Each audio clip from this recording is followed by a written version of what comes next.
Hi friends, welcome to Kalas Infinity. எல்லோரும் எப்படி இருக்கிறீங்க? நல்லா இருக்கிறீங்களா? நம்ம எல்லோரும் நல்லா இருக்கணும்னு நானும் காட்கிட்ட வேண்டிக்கிறேன். அப்புறம் இன்றைக்கி வந்து நம்ம என்ன பார்க்க போகிறோம்னா, பேக்கெட் பால்லேருந்து வரக்கூடிய ஆடையிலேருந்து, பால் ஆடையிலேருந்து நெய் தான் எப்படி செய்யலாங்கிறத நான் அந்த வீடியோவில் சொல்லியிருக்க போகிறேன். அதனால் வந்து இது வந்து நான் செய்கிற மெத்தட்லேருந்து இதை வந்து எனக்கு திடீர்னு எனக்கா கிடைச்ச சர்ப்ரைஸ். இது வந்து எப்படி வேறு ஒரு மெத்தடில் ஈஸியாக வெண்ணெய் திரண்டு கையில் வந்துருச்சுன்னு சொல்லுவாங்க இல்லையா, அந்த மாதிரி வெண்ணெய் ஒரு செகண்ட் திரண்டு வந்துருச்சு. நான் அதை வந்து தனியாக எதுலேயுமே நான் வெயிட் பண்ணலை, எதுலேயுமே மிக்சியில் போடலை, கடையலை, கிளறலை, ஒன்றுமே செய்யலை. தன்னாலே அதே ஆட்டோமேட்டிக்காக கிடச்சிருச்சு. எனக்கே ரொம்ப ஹாப்பி ஆகி போயிடுச்சு. நான் எப்படி பண்ணேங்கிறத தான் நான் வந்து இந்த வீடியோவில் உங்களுக்கு காமிக்க போகிறேன். அப்புறம் வந்து இங்கே வந்து பெங்களூரில் வந்து எனக்கு பால் பேக் வந்து 1/2 லிட்டர் நான் வந்து வாங்குவேன். அது நந்தினி பால் பேக்னு வாங்குவேன். அந்த நந்தினியில் வந்து ஸ்பெஷல் பால்னு ஆரஞ்சு கலரில் இருக்கும். அதுதான் நான் வாங்கினது. அதுலேயும் என்ன பண்ணுவேன்னா, காலையில் வந்து பால் காய்ச்சிடுவேன். ஃபுல் பாலையுமே ஊற்றியே காய்ச்சிட்டு அதில் நாங்கள் 4 பேருங்கிறதுனால 4 கிளாஸ் பால் எடுத்துடுவேன். நான் தண்ணியாக தான் காய்ப்பேன். ரொம்பலாம் கெட்டிமாவோ ரொம்ப தண்ணியும் இருக்காது. நார்மலாக தான் நான் இது பண்ணுவேன். அதை வந்து 4 கிளாஸ் பால் எடுத்துகிட்டு மீதி இருக்க பால் 4 கிளாஸ் பாலை ஈவினிங் காஃபிக்கு போடலாம் அப்படின்னு சொல்லிட்டு உள்ளே எடுத்து வச்சுடுவேன். அந்த ஈவினிங் எடுத்து வச்சு பார்க்கும்போது வர்ற அந்த க்ரீமியாக இருக்கிற பால் எடை தான் நான் எடுத்து வச்சு செஞ்சது. அதுக்குன்னு தனியாக ஸ்பெஷலாலாம் நான் காய்ச்சி அந்த மாதிரி பால் எடுக்கணும்னு எடுக்கலை. டெய்லி நம்ம வாங்கக்கூடியதுலேருந்து சும்மா ஒவ்வொரு ஸ்பூன் தான் எனக்கு அதில் கிடைக்கும். ரொம்பலாம் கிடைக்காது.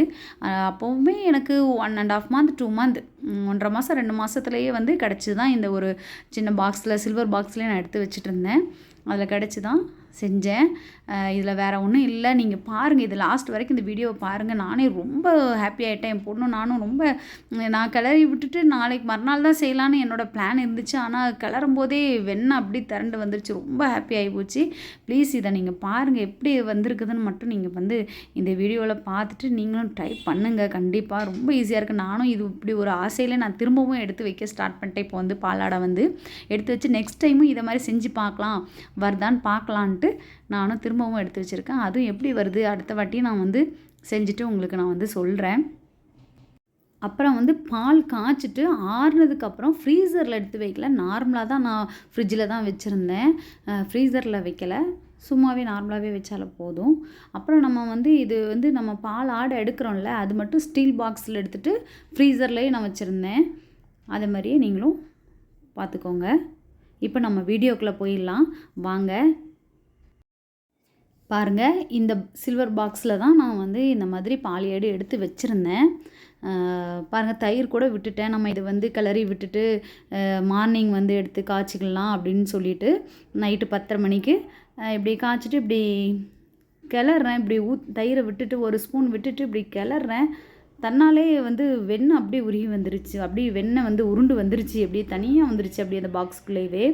என்னென்னு கேட்டிங்கன்னா, நான் வந்து இது வந்து காலையில் 7 o'clock 7 மணிக்கே நான் வந்து ஃப்ரீசர்லேருந்து வெளியில் எடுத்து வச்சுட்டேன். ஆக்சுவலி அப்போவே நான் வந்து தயிர் வந்து மிக்ஸ் பண்ணியிருந்துருக்கணும். அப்போவே மிக்ஸ் பண்ணிவிட்டு நைட்டு 10 o'clock காய்ச்சிடலாம் அப்படின்ட்டு தான் நான் எடுத்தே வச்சேன் வெளியில்.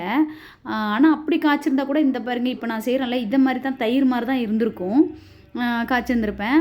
ஆனால் இது வந்து நான் காலையில் 7 o'clock எடுத்து வச்சுட்டு நைட்டு 9:30 மணிக்கு தான் நான் வந்து இதை வந்து தயிர் விட்டு கிளறி வச்சிடலாம் அப்படின்ட்டு தயிர் விட்டு இப்படி இந்த 2 ஸ்பூன்ட்டு இப்படி ஸ்போக் ஸ்பூன்ட்டு தான் கிளறின. இந்த பாருங்கள், வெண்ணெய் அப்படியே உருண்டு வந்துருச்சு. இந்த பாருங்கள், தனியாக வெண்ணெய் அப்படியே வந்துருச்சு.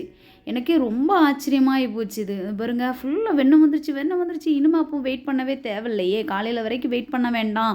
இது வெண்ணெய் தானான்னு எடுத்து கையிலெல்லாம் தொட்டு பார்த்தா அப்படியே பிசு பிசு பிசு பிசுன்னு இருந்துச்சு. இது ஐயோ சூப்பராக இருந்துச்சு. எனக்கு பார்த்தோன்னே ரொம்ப சந்தோஷமாகி போயிடுச்சு.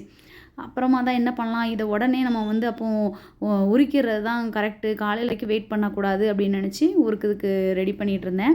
அதுக்கு நடுவில் இது வந்து சரி, இந்த பட்டர் வந்து ஃப்ரெஷ் பட்டராக இருக்கிறதுனால நம்ம வீட்டிலே செஞ்சதுங்கிறனால லிப் பாம் மாதிரி ரெடி பண்ணிக்கலாங்கிறதுக்கு என் பொண்ணும் நானும் வீட்டில் இந்த மாதிரி ஒரு குட்டி பாக்ஸில் எடுத்து சேவ் பண்ணி ஃப்ரீசரில் எடுத்து வச்சுக்கிட்டோம்.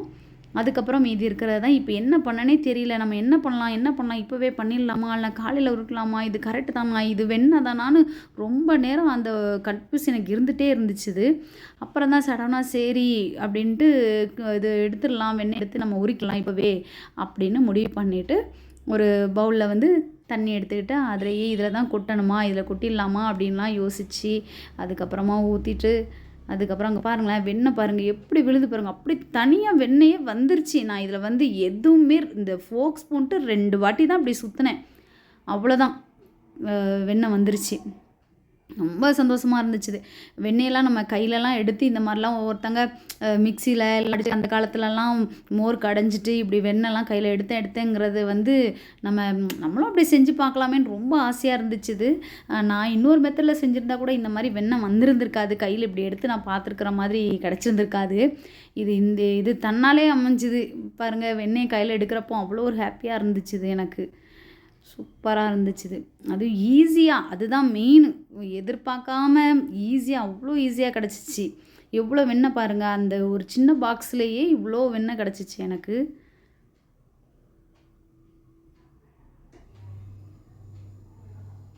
சூப்பராக ரெடி ஆகிட்டு இருந்துச்சு.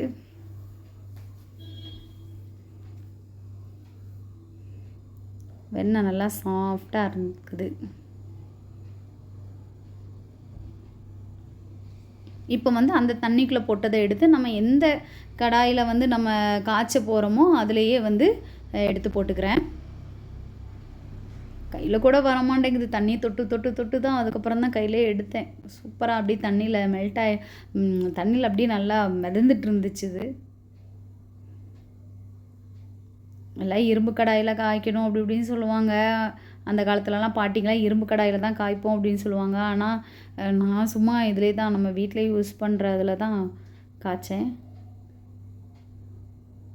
எவ்வளோ வெண்ணெய் சூப்பர். நெக்ஸ்ட் டைம் இந்த வெண்ணெய் எடுத்து வைக்கணுங்கிறதுக்காண்டி நான் திரும்பவும் சேர்த்து வைக்க ஸ்டார்ட் பண்ணியிருக்கேன். பாலாடை வந்து எடுத்து வச்சுட்டு இருக்கிறேன். இப்போ ஒரு 4 டேஸாக எடுத்து வச்சுட்ருக்கிறேன். இதே மாதிரி மெத்தடில் நான் நெக்ஸ்ட் டைமும் செஞ்சுட்டு உங்களுக்கு சொல்கிறேன் எப்படி வந்துச்சுன்னு. நீங்களும் வந்து இந்த மாதிரியே செஞ்சு பார்த்துட்டு வந்துச்சானே எனக்கு ப்ளீஸ் கமெண்டில் சொல்லுங்கள். கமெண்ட் பாக்ஸில் அப்படியே ஸ்டவ்வில் வைக்கையுமே மெல்ட் ஆக ஆரம்பிச்சிருச்சு. அவ்வளோ ஒரு வாசனையும் வேற கூடவே வர ஆரம்பிச்சிருச்சு.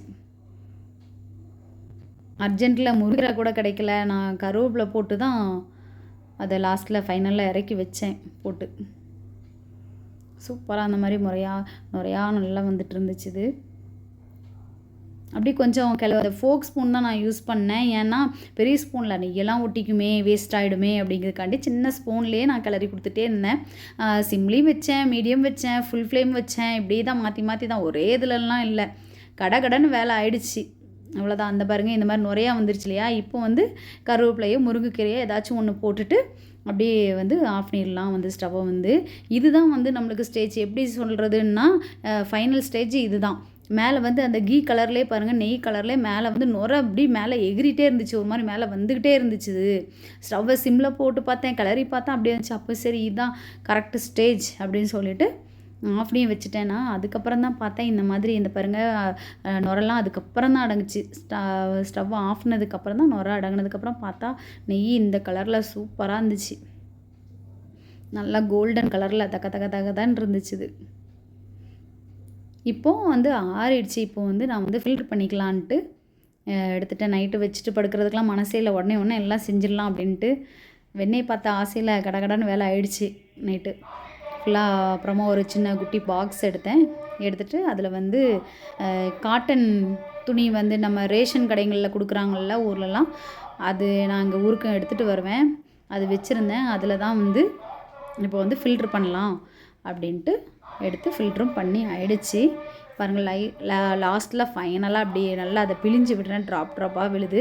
எனக்கு இந்த பாக்ஸில் வந்து ஸ்டீல் பாக்ஸில் இவ்வளோ நெய் கிடச்சிது. இதுதான் ஃபஸ்ட்டு டைம் எனக்கு. வேறு மெத்தட்லலாம் நான் செஞ்சுருக்கிறேன். ஆனால் எனக்கு அந்தளவுக்கு கிடைக்கல. நான் மிக்சிலலாம் அடித்து விட்டு நான் அந்த மாதிரி ரிஸ்க் எடுத்து பண்ணலை. சும்மா ஒரு ஸ்பூன் தயிர் விட்டுட்டு நைட்டு அந்த மாதிரி செஞ்சுட்டு காலையில் காய்ச்சி பார்த்ததில் கூட எனக்கு இந்தளவுக்கு தயிர் எனக்கு இந்தளவுக்கு கூட நெய் கிடைக்கல. அப்புறம் இந்த மாதிரி இதுதான் அதோட வேஸ்ட். ஆனால் இதுலேயும் ஒரு ஸ்வீட் செய்யலான்னு தோணுச்சுது. அதையும் செஞ்சு காட்டுறேன் பாருங்கள். எங்கேயுமே பிடிக்கல பாருங்கள், கடாய் வந்து எங்கேயுமே பிடிக்கல. நான் சும்மா அந்த ஃபோக் ஸ்பூனில் தான் அப்படியே கிளறி விட்டேன், அவ்வளோதான். இவ்வளோ நெய் சூப்பர், நல்லா ஸ்மெல்லு சூப்பராக இருந்துச்சு.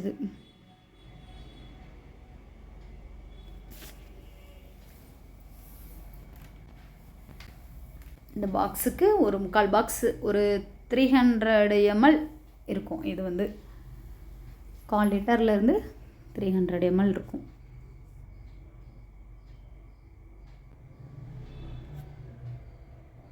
இப்போது அப்படியே நைட்டு மூடி வச்சுட்டேன், கிச்சன்லேயே வச்சுட்டேன். காலையில் எழுந்திரிச்சு பார்த்தேன், இந்த மாதிரி இருந்துச்சு. இது ஃப்ரீசர்லேயோ ஃப்ரிட்ஜ்லேயோ எதுலேயுமே வைக்கல, இந்த மாதிரி இருந்துச்சு சூப்பராக. தூங்கி எந்திரிச்சோடனே ஃபஸ்ட்டு பார்க்குற வேலை இது தான் பார்த்தேன்னா, செம்மையாக இருந்துச்சு இது. பாருங்க, அட்வர்டைஸ்மெண்ட்லலாம் வருமே, மணல் மணலாய், அந்த மாதிரி இருக்குது. இன்னும் கொஞ்ச நேரம் விட்டுட்டு பார்க்கலாம் எப்படி இருந்துச்சுன்னு.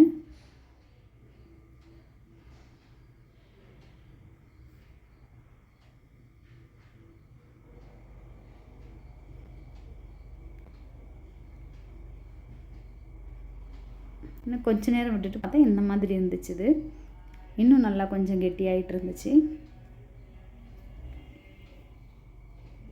சூப்பராக இருந்துச்சு. ஒரு நெய் தோசை செஞ்சு இதில் சாப்பிட்டா எப்படி இருக்கும்ல, செம்மையாக இருக்கும்.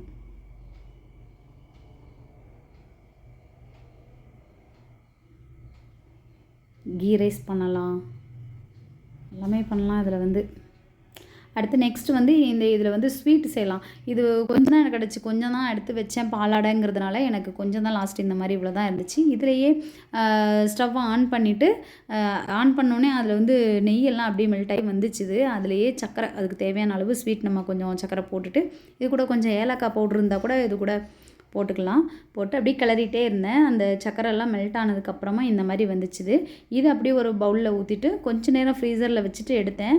அப்புறம் ஸ்பூன் இப்படி எடுக்கையுமே நல்லா இந்த மாதிரி ஷேப்பில் வந்துருச்சு. அதனால எடுத்து அதை வச்சேன். சூப்பராக சாஃப்டாக ஆகிடுச்சு பாருங்கள். நான் இப்போ பிச்சு காட்டுறேன் பாருங்கள்.